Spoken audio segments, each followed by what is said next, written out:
What's up YouTubers? Today I'm in Bradford again, and does this place need an introduction?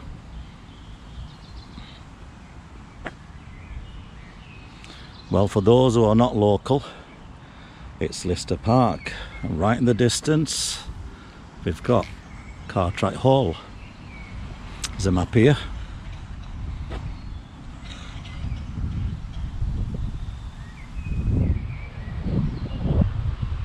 And we are just round here. There's Cartwright Hall.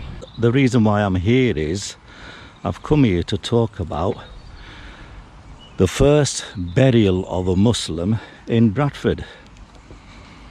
In fact, her name is Halimo 𝗵𝗵𝘃. I'm hoping I've pronounced that right. And she's buried in 𝗪𝗏 Cemetery.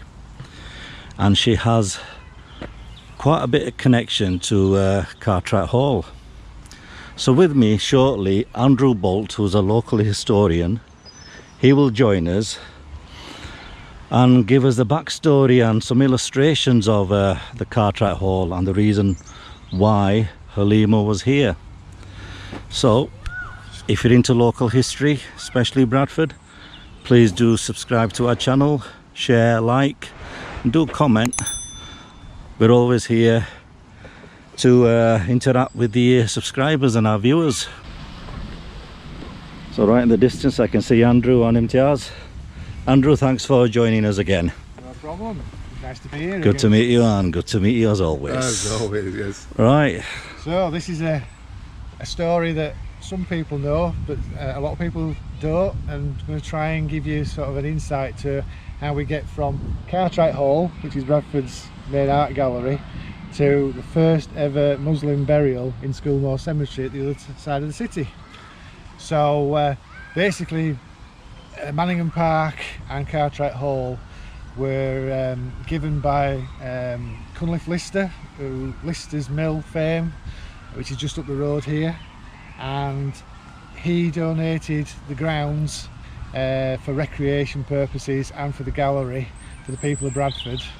And when it opened in 1904, it was given a royal visit. But what I want to try and show you here on one of the pictures is, not many people know this, but before Cartwright Hall there was the old hall at Lister Park. So this was the home of 𝗏𝗏, who later became Lord 𝗵𝗏𝗁 of 𝗵𝗏𝗁 in North Yorkshire. Now if you can see from this picture and just pan up, roughly that's where it was. You can see in the background the wall, which was the where the greenhouses and gardens were for that particular house, and it was demolished to make way for the construction of what we see here as Cartwright Hall. So in 1899 obviously there was some designs submitted, and that is the winning version of Cartwright Hall, which you can see. Can I ask you as well, Andrew, why were the designs submitted? I mean, well, again, it's like tenders, isn't it, for work? yeah. No, I mean in terms of like the hall was replaced, wasn't it, by this, and people like me thought that 𝗏𝗏𝗁 lived in this place. No, it was the house beforehand. That's right, yeah. So the house, I'd heard rumours there'd been a fire of some sort, and that's Okay. maybe why it was not used anymore. Right. It was used as a refreshments area for people as part of the park. So again, before this was built, it was still being used as a park. Right. So in 1900, obviously there was a foundation stone that Lord 𝗵𝗏𝗁 𝗏𝗏𝗁 put into place, and they had a silver trowel made for him showing the old hall and then Cartwright Hall, and there was also a mallet used for hitting the first stone, which you can see was engraved.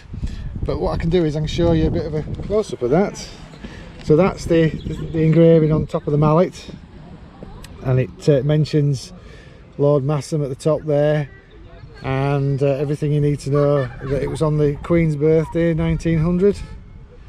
Okay, now the mallet itself, that's what it looked like. Now I don't know where the trowel is, but the mallet I managed to find a few years ago and bring back to Bradford. So it's now in the hands of Bradford Council because it had been missing for quite a few years. So now I'm going to show you one of the buildings that was part of the exhibition, which was situated behind Cartwright Hall. So I don't know if you can see that there, but in the distance you see the white building.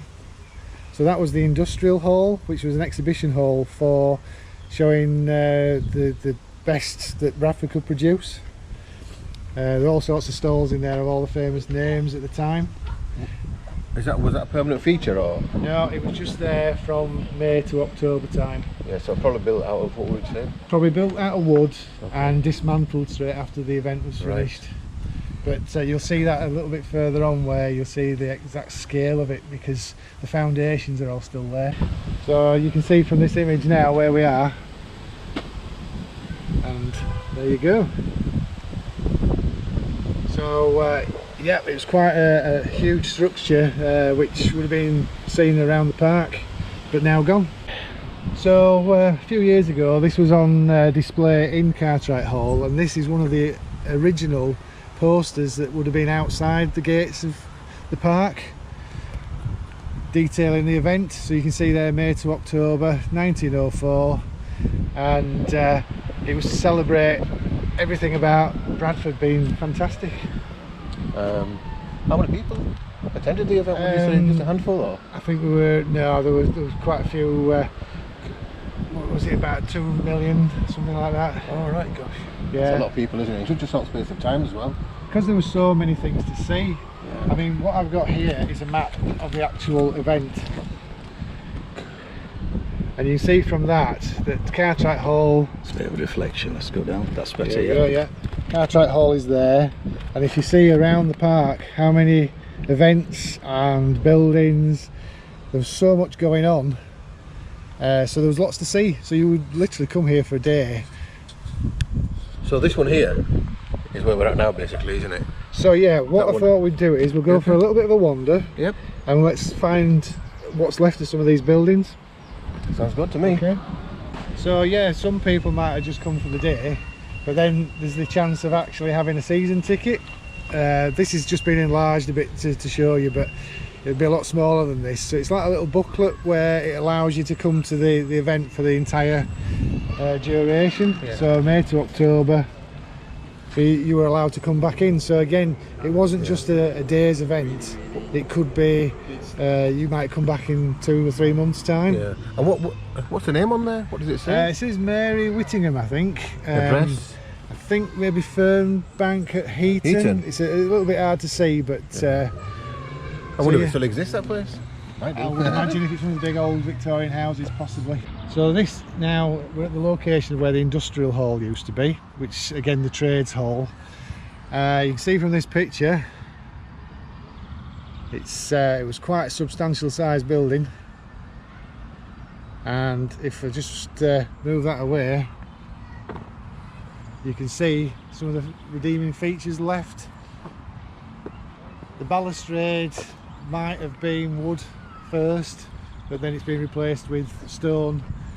But in the middle up there is the stairs, which would have been the entrance into the industrial hall. Shall we walk up there later on, yeah? Yeah, so another look on that. It's a huge... it's a huge structure. Huge, isn't it? It is. And it just filled the sky, as you can see, and now there's nothing. On this other picture I have, you get a sort of a bit more of an aerial view from the bandstand, looking up.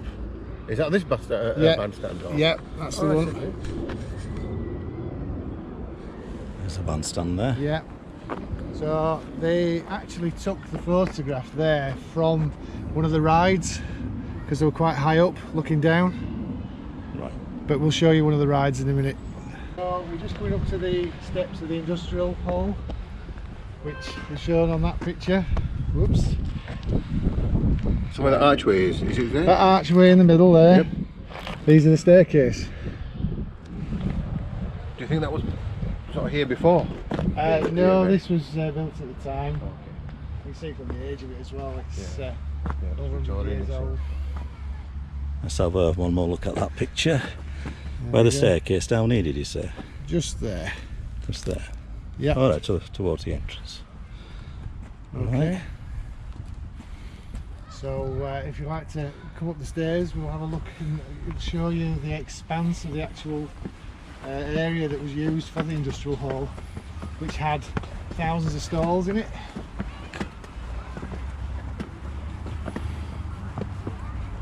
So there you go, you get a feel for how big that building was. Absolutely huge. Yeah, it is, isn't it?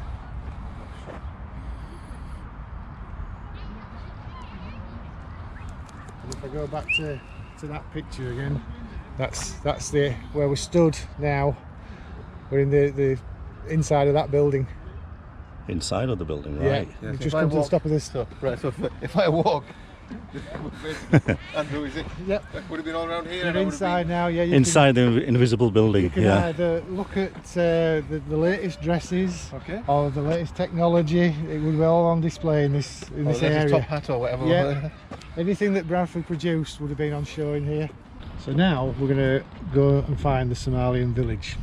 Okay, so from this picture here, we are stood just there, and there are a few features left where you can see there's a pathway that goes to the end, and then we'll come down, and very near the weather station in the distance in the park, we should be able to find where it used to be. Okay. Right, okay. You can see there how there's a change in colour. Oh yes. So the original path. Come down here. So the changing of seasons sometimes highlights different features. So you can see there was a pathway here, and this would have taken you to one of the other rides. So approximately on there, this path, where is it on there? Where are we now? We're here. This is the path. Okay. So we're about here at the minute. Okay. This is only a generalisation, but you can see the ride that was over in the corner there, the switchback as it were, like a roller coaster. And then where the weather station is over there is roughly the entrance to the village. Oh, right. So we'll see if we can find anything down there. So we're very close to the Somalian village now, but I'm just going to show you, I don't know if you can see on my plan here, we have this ride which has got a raised banking. Okay, so this was like a roller coaster, classed as what's called a switchback, where you used to ride in a cart and it'd come back on itself. So if you look on the side there, you can see the raised ground. So that's where the towers were for the start of the ride. Just there, yeah. And it would have gone across that embankment. Obviously the trees have grown since, but that's where that ride would have been. But now, as we turn round, again on the plan, we are stood somewhere here, which means this area in front of us would have been where the village would have been. What, this area all over here? So there would have been an entranceway at the end of this boulevard where you would have gone in. I think it was pay a penny to go in and see the village, and it was being operated as a live village. They brought customs with them, everything. They were a genuine Somali village that were obviously, if you were very rich, you might have seen people from other cultures, other countries, but this was a chance obviously to pay a penny and go and see a culture that you would never have seen, only maybe in books or in the newspaper. So yes, it was a bit of a unique experience at that time. So there's been a couple of incidents, like I believe a child was born, was there rumours that it was burnt down, and then we've obviously got Halima's passing at the time. So yeah, what I've got here is a picture of sort of the entrance to the village. That's a postcard, I believe, yeah? It is, yeah. There's plenty of postcards out there that obviously with it being a unique event, they sold images of it all. But yeah, there were I know that they had come via Paris on the journey to this event particularly, where they picked up certain gifts and souvenirs along the way, and the fire apparently was caused because of an electrical fault that set fire to their gifts and their souvenirs, which in turn nobody was hurt, nobody died in that event. But obviously the Bradford Fire Brigade was called out to put it out on site, and everything was good. But then later on, obviously this lady that we've identified, she was part of the travelling group, and she had contracted tuberculosis at some point along the travel. Right. So she was given the go-ahead to come here from Paris, but then took quite badly here. So eventually when she died, arrangements were made for her to be buried up at 𝗬𝗏 Cemetery. Right. So from reading some of the accounts, there was a police carriage brought round, and she was removed from the site and then eventually taken up for full Muslim burial up at 𝗬𝗏 Cemetery. Right, okay. So this was the first Muslim buried in 𝗬𝗏 and in Bradford? In Bradford, yes. So we believe we've got a location in 𝗬𝗏. At the end of this video, we'll see if we can find the grave. Yeah, well, we'll go and see. 𝗓𝗍𝗃 actually marks the spot. Yeah. Can I also say, yep, yeah, I mean, it's sad occasion, isn't it, that that's happened, but it's a piece of history that I'm sure many people would like to see. Yeah. Also, just going on to something more, the way the Somalis are dressed nowadays, we would see that as something not unusual. Yeah. But for Bradfordians to see that in those days, it must have been incredible. Quite a shock. Yeah. You know. Again, you see, it would be the sort of the highly educated and richer people that would have chance to travel. Yeah. So you're actually bringing people from other cultures to this country as sort of a unique chance. Yeah. Because people like 𝗬𝗿𝗃𝗁𝗃𝗄, the Buffalo Bill, I mean, he came to Bradford. That was another thing. That was Americans coming as a visit. So it's on a similar plane where people aren't seeing these things, but they're coming to visit.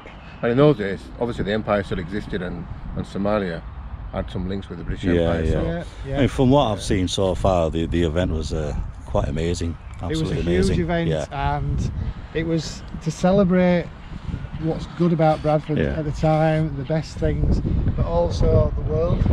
We were bringing the world to people. Yeah. So there was an accident in the village where one of the natives was badly injured. So they had a blacksmith on site that was actually sharpening a spear, and it reads that the blacksmith was engaged sharpening a spear when the end of the latter snapped and, whizzing through the air, struck another native who was standing by right on the nose, who basically broke his nose, and he was also badly burnt from the fact that the spear head was absolutely red hot. Basically the medical man on the grounds part of the event was able to stop the bleeding because it was quite harsh. Right. And he ended up in the original infirmary in Bradford, which was on Lum Lane, on Infirmary Fields. Infirmary Fields, yeah. And it says here he seems to be going nicely. But also the thing with the newspaper articles, it gives you a clear indication of what happened. Oh yeah. So at the end of the event, all the natives, as they're called here, obviously had to move on to the next event or go home. So they went down to the exchange station, but on the way they were pretty upset, to be honest, because all their possessions were burnt in a fire. So everything they'd collected over the year were all destroyed. So what they went to the town hall was compensation. Right. So they actually went quite angry, saying that they didn't get enough money for what had been lost. Right. So it's a town hall in Bradford, yeah? That's the city hall, basically. That's right, yeah. So a lot of natives with spears turning up at the town hall, not particularly happy that they'd lost. That'd be frightening, wouldn't it? Yeah. But also part of that journey, they took some of the family of the deceased lady all the way up to 𝗬𝗏 as well, to make sure that they saw her before they moved on. Right. So they may have been the last family that ever saw her before moving on. So now I'm going to show you the water slide. So in the park, we're stood about here now. That's the bandstand a bit further up the hill, and where we're stood in the park itself, there was a frame and what's called a water chute. So basically a fun ride where they put you in a little mining cart and released you, and you bounced across the water. Now that is what it used to look like. Okay, so this is up here, isn't it? On the hill. So just over there, actually. Oh, just over there. Okay. Yeah. All right. Okay. So in the distance, you can see that island there. Is that island over by the boating house? So literally just here is roughly where it was. All right. So you were released down like a railroad, and the little carts were made into boats, and you bounced across the water, and somebody caught you at the other side when you'd floated to the other end. So that would have been all the way across here, wouldn't it? Yeah. All the way across here. So you literally take the ride across the other side at some speed as well. So we're actually stood now exactly where the water chute was. So we're underneath it, if you can imagine it. And this photograph here shows, that's the island you can see in the distance. Okay. And you can see the sort of the Chinese, Japanese style bridge in the distance, which was only put up for the event and taken down. In the distance there's a lot of seating area right in the back there where they were having naval battles, which were basically model boats with people in them, like you get in modern day Scarborough. They do that now. But what you on this photograph, you're actually looking down the ramp, so you would have been sat in one of these little carts and disappeared off down there at some speed, so and bounced across the water. Andrew, do you reckon the trees are the same? Looking at it now, yeah, I would say they're the same ones that are on that island, because obviously nobody goes across there. It's used for the wildlife, all the birds, as you can loudly hear. Right, so we are situated just here next to Cartwright Hall, so that you can see it's just behind us at the moment. I don't know if you want to just pan round. So there you are, Cartwright Hall, and what you can see here is a concert hall that was built just for the event. You can hear children at the moment, and today this area is now the play area, which is all sort of swings and everything for the kids to play on. So it's gone from one entertainment venue to another.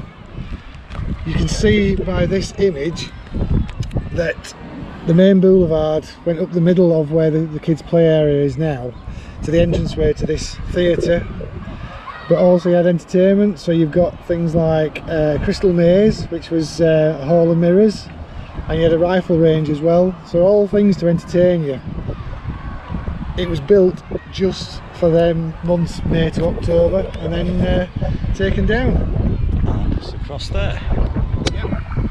So we're at the front of Cartwright Hall, and as you can see from this image, this is the, it looks like the West Yorkshire Regiment on honour guard, waiting for the Prince and Princess of Wales to turn up to open up the official event.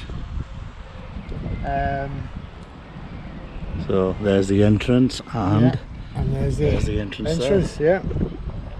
So Same, isn't it? It looks exactly the same. It's like a ghost image. All them people that were there at the time. I can just show you briefly that on here, the Prince and Princess of Wales of the time in 1904. You've got the Lord Mayor and Mayoress, and in the middle is Lord Masham or Cunliffe Lister of Lister's Mill. Okay, now the event itself, this is taken inside at the back of Cartwright Hall, and you can see the Mayor in the background and Lord Masham, and then eventually the royals turned up,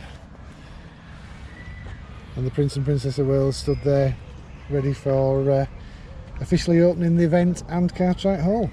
Right, so we're on the steps of Cartwright Hall. We're going to take you inside now so you can see the actual foundation stone, which was laid in 1900. So if we go this way. Thank you.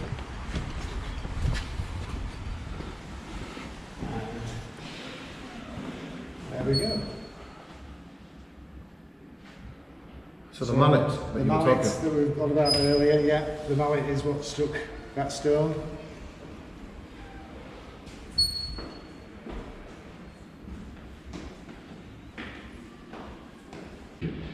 Okay, so the other side of the staircase in Cartwright Hall is this other plaque, and this is for when they opened up Cartwright Hall and also the exhibition event. So it also mentions everything that we've been talking about today. The exhibition itself, inaugurated by Lord Masson, Mr. Lister, and the Royal Highness, the Prince of Wales, Prince and Princess of Wales. Right, we've arrived at 𝗏𝗏 Cemetery.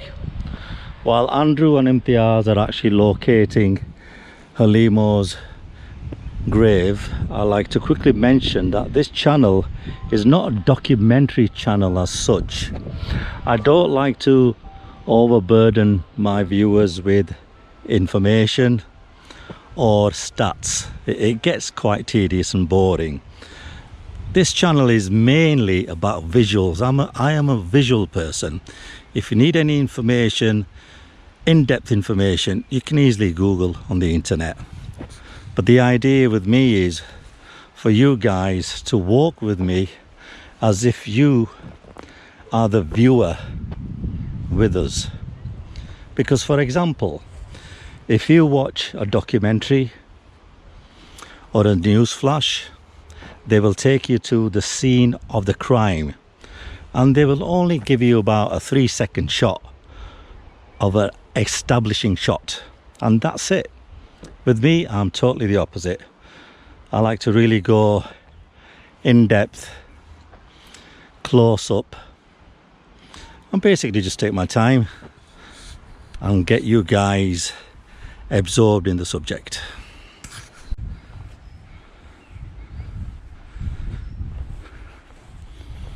It looks like, have you found it? Oh.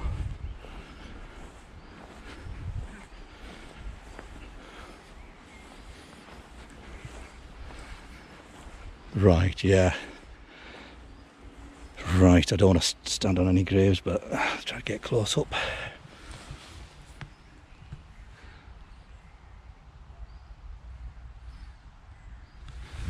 So, laid in 2004, I believe. Yep, that's right, at the centenary of Cartwright Hall Art Gallery. So 100 years to the day. I have a newspaper article of this lady's funeral. I can read it out, or yeah. So Mohammedan funeral. Apologies for any terrible my pronunciations. Swathed in many yards of linen and with feet towards Mecca, the body of 𝗏𝗏𝗁𝗏, a Somali woman who died at the exhibition, was laid to rest on Saturday in 𝗏𝗏 Cemetery. From an early hour until the removal of the body at 6:30 p.m, the Somali village was a scene of mourning, and for the part of the day was closed to visitors. The Somali gathered around the bier while the mullah recited a portion of the burial service from the Quran. Then the body, laid on a bier and coffinless, was carried by half dozen of the Somali to a private exit, where it was placed into a police hearse and, followed by some of the Somali men, was conveyed to the cemetery. The police here kept to inquisitive public at a respectful distance. Laying the body on the ground, the Somali arranged themselves in a double row facing Mecca, and after the recital of further prayers, the husband, whose privilege it was, descended into the grave to reverently arrange the body when it was lowered. At the mouth of the grave, the mourners placed a large board cemented with clay. Then they, with shovels, began to pile on the earth, repeating the Arabic formula, God of gods, there is but one God, God the God. One thing that I found sort of quite emotional about it is that obviously she's on her own here, and at the other side of 𝗏𝗏 Cemetery is the Muslim section. Yeah, just across there. Yeah, which obviously there's a lot going on over there. It kind of looks fairly lonely here, but she ties in the Muslim population to the very first Muslims in Bradford. There will have been people here, but at that time, visitors, but to be actually buried here, she is unique. She is number one. Yeah. And I think somebody or Bradfordians, other people should remember that obviously she's another part of Bradford history, and I hope that's remembered, and I hope from people across all religions and those of no religions come here and, you know, visit her grave. I also think though that she's probably here because at the time there was that religious sort of, it wasn't recognised as widely as it is now.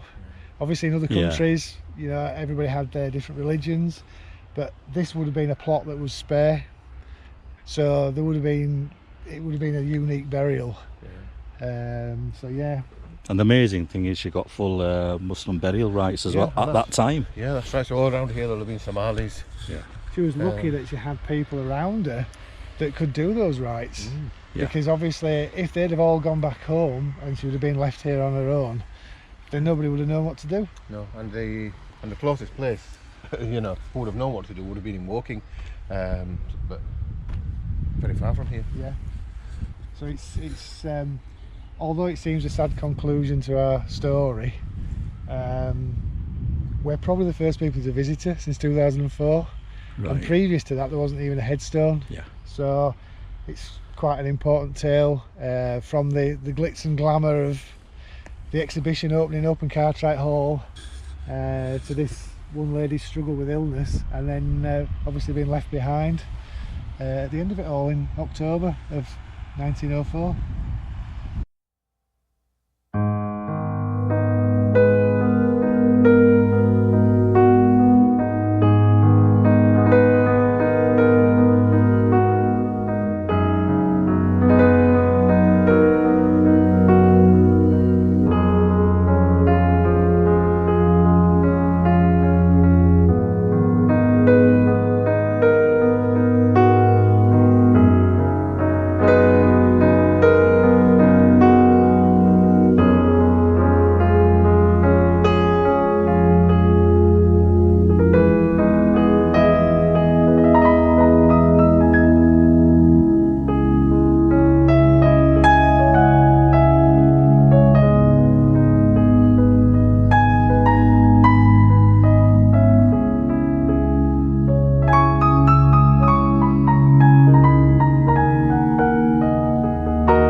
So there you go folks, a bit of a sad ending, but it gives you an idea of the connection between Cartwright Hall in Bradford and the first Muslim burial in Bradford.